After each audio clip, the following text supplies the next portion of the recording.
Good morning. This is Father Stephen Kelly from St. John's Church in Detroit. We're continuing our series of daily morning meditations, where we generally look at one or another lessons that are assigned for morning or evening prayer, what is known as the Daily Office Lectionary. I thought for today we take a look at the lesson that's assigned from St. Luke's Gospel. We're in the 20th chapter, and I want to skip forward into the lesson to the second half of it. The first half of it has to do with the vineyard being let out to the husbandman, but I want to concentrate on the second half.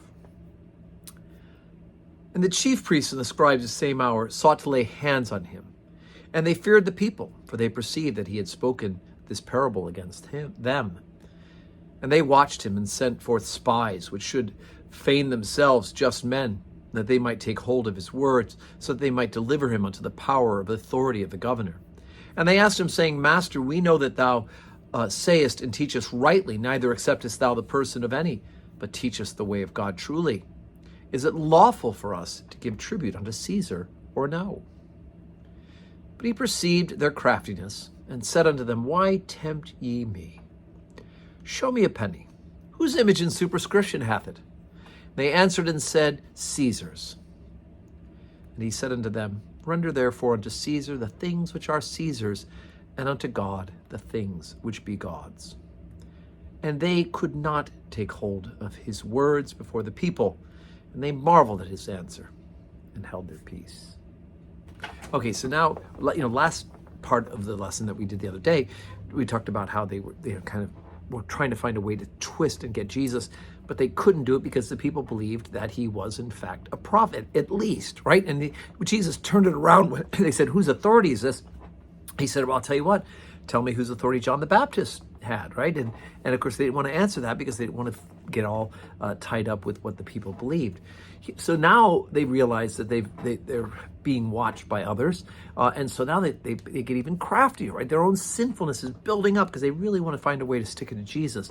And so now they send people to pretend to be just and pretend to be good and pretend to be believers and serious inquirers to try to find words to accuse Jesus of. And of course, the way to get the Romans involved would certainly be to tell people not to pay taxes, right? The Romans don't care about the religious issues of the day. The Romans are only concerned about good government and peacefulness, right? So they'll let the Jews do anything religiously, and then people who object to the religion object peacefully.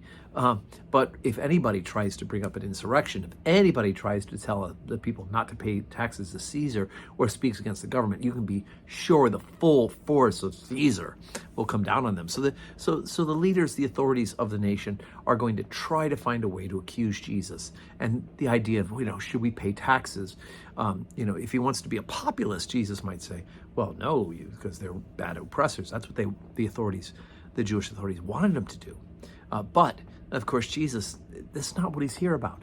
He's here about the kingdom of God. And so, government, we know St. Paul says a lot about government, even if it's bad, is ultimately God can use it for the betterment of people.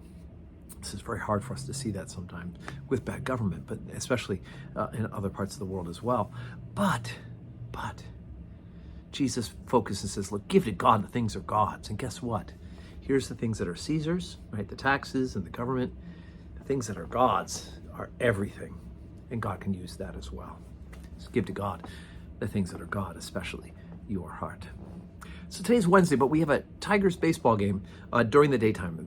We've had that a couple of times this year. So because of the problem with traffic and access, we will not have our Wednesday 12:15 Mass today. But I hope that you will say your prayers, and we will have Mass again on Thursday.